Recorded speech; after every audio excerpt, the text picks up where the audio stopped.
when true worshippers must worship God in spirit and in truth. The first thing first is not the activity. The first thing first is not how many times you fast in a day. The first thing first is not how many times you come to church. The first thing first is the heart.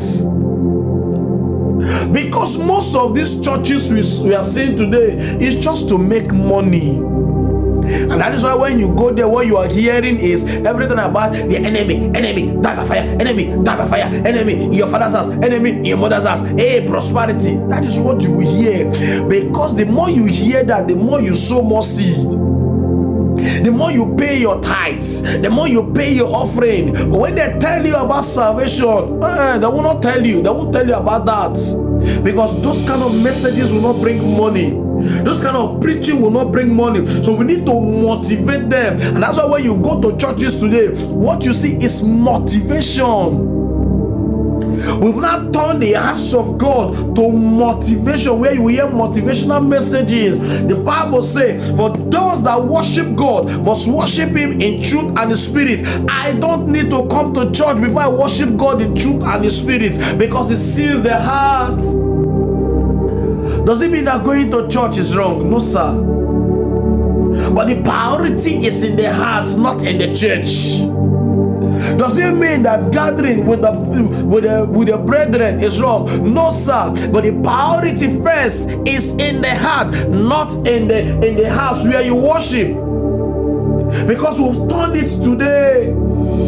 As long as you're coming to church, as often as you come to church, yes, you are born again. But he that is not coming to church often is not born again. Now let me tell you a story about a brother I know very well back then when I was a youth, and his name is Patrick. A fervent brother, and here a single brother, fervent serving God. And here is a sister who will go to markets.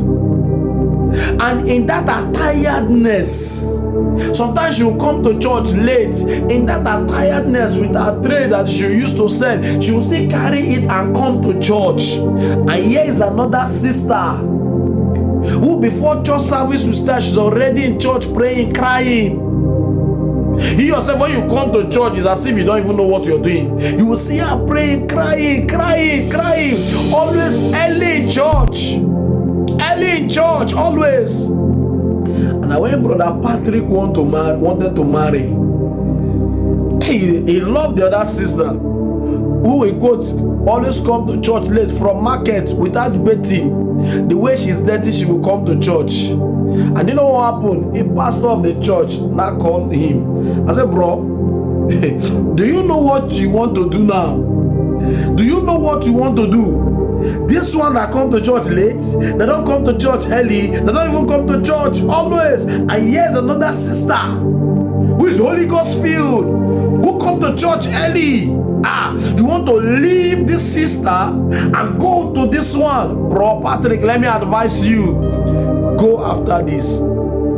Pastor have spoken. And Brother Patrick went after the Holy Ghost sister and leave the sinning sister because she come to church late, because she come to church dirty. She's not kept, she's not well kept. Someone that will come from market. I have an appointment with God, irrespective of the way I am. Let me go to church. And Bro Patrick leave that sister and marry Holy Ghost filled sister who come to church early. After the marriage, the rest is the case. Who have bewitched us, or Christian, that will now look at the things of flesh to justify the things of the spirit.